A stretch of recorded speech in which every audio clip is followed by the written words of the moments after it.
El movimiento estudiantil tuvo su origen aparente el 22 de julio por un pleito entre estudiantes de escuelas vecinas, las vocacionales 2 y 5 del Instituto Politécnico Nacional y la preparatoria Isaac Ochoa Terena, incorporada a la Universidad Nacional Autónoma de México.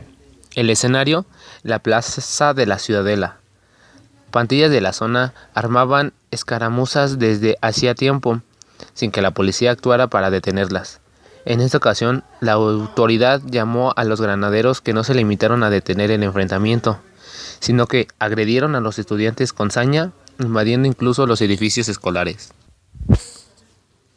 Para protestar por la violencia, los estudiantes del IPN hicieron una manifestación el 26 de julio, misma fecha en la que otros estudiantes, mayoritariamente de la UNAM y organizaciones de izquierda, realizaban una marcha de apoyo a la Revolución Cubana.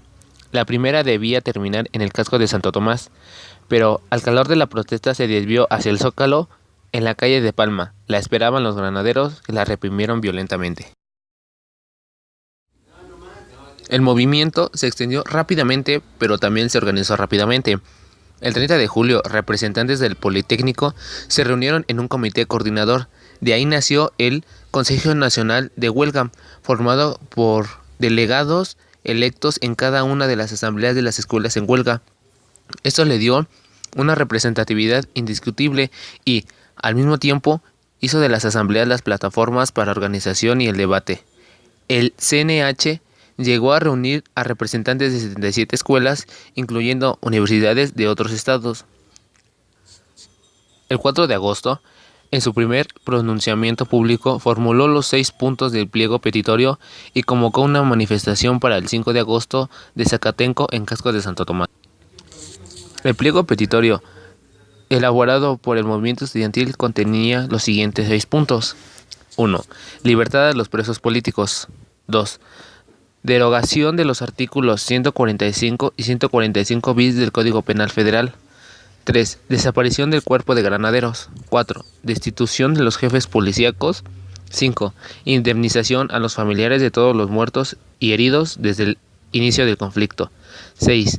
Deslineamiento de responsabilidades de los funcionarios culpables de los hechos sangrientos. El 27 de agosto, los estudiantes se manifestaron en el Zócalo, donde izaron una bandera rojinegra y decidieron dejar una guardia. Pero en la madrugada del 28, fuerzas del ejército y la policía desalojaron a las guardias de estudiantes que permanecían ahí.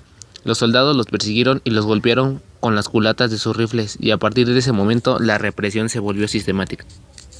Se vivían días de tensión y espera, pero aunque el CNH insistió en el diálogo público, nunca hubo respuesta por parte del gobierno ni de Díaz Ordaz, por lo que se convocó a una nueva manifestación el 13 de septiembre y se organizaron ceremonias para celebrar la independencia el día 15 en CU y en el IPN. Aquel día 13, el movimiento dio una nueva batalla cívica que permanecería en el recuerdo de muchos, la llamada Manifestación del Silencio. Las protestas estudiantiles no se acallaron, continuaron las manifestaciones y crecieron en tamaño hasta que luego de 9 semanas de huelga estudiantil, 15,000 estudiantes de varias universidades marcharon por las calles de la ciudad en protesta por la ocupación del campus universitario.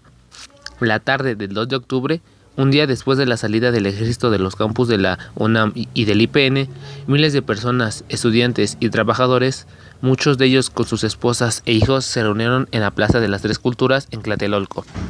En esta manifestación se infiltró el Batallón Olimpia, que iban vestidos de civiles con un guante blanco en la mano izquierda, quienes se dirigieron al edificio Chihuahua, donde se encontraban los oradores del movimiento y varios periodistas.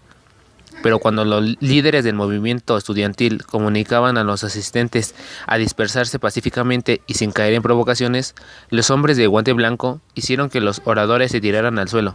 Aproximadamente eran las 6:20 p.m., cuando unos helicópteros vigilaban a una multitud desde el aire.